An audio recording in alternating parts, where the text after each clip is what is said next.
曼聯對熱刺，英超第15、第16位嘅榜尾大戰，最後冇任何意外地成為咗歐霸杯嘅決賽戲碼。咁我哋就趁依家呢個朝早食早餐嘅時間，回顧一下尋晚呢個歐霸杯4強嘅比賽啦。先講下主場出戰嘅紅魔鬼曼聯，雖然話賽前有3球嘅領先優勢，但正如阿莫廉所講，今季嘅曼聯一切都有可能發生，而可能巴斯克雄獅都係咁樣諗，所以佢哋並冇將比賽視作例行公事。從開波到70分鐘，基本上佢哋都維持住非常高強度嘅逼搶，導致到曼聯根本難以組織攻勢。而喺上半場30分鐘追翻一球嘅情況底下，就更加令到畢爾包能夠恃勢凌人。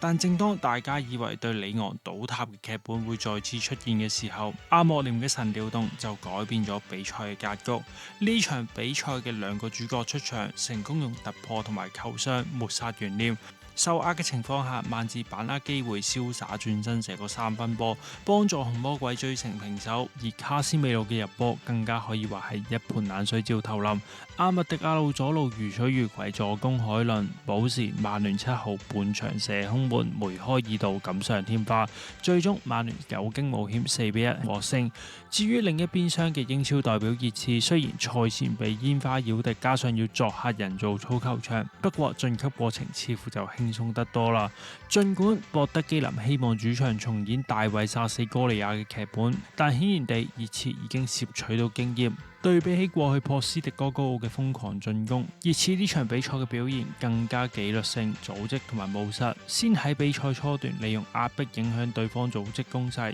然後喺適當嘅時間調整防線嘅高度。所以上半場儘管挪威球隊統治形勢，但同樣佢哋嘅攻勢都不過係隔靴搔癢。而喺此消彼長嘅情況底下，下半場蘇蘭基亦都把握機會接應羅美魯嘅頭槌助攻，加上珀羅嘅半傳半射幸運入球，結果博德基林嘅神奇之旅亦都就咁告終，熱刺成功攞到另一個歐霸杯決賽嘅資格，咁亦都造就咗全英決賽嘅出現。唔知你哋又認為邊一隊能夠贏到冠軍呢？不妨留言話俾我知。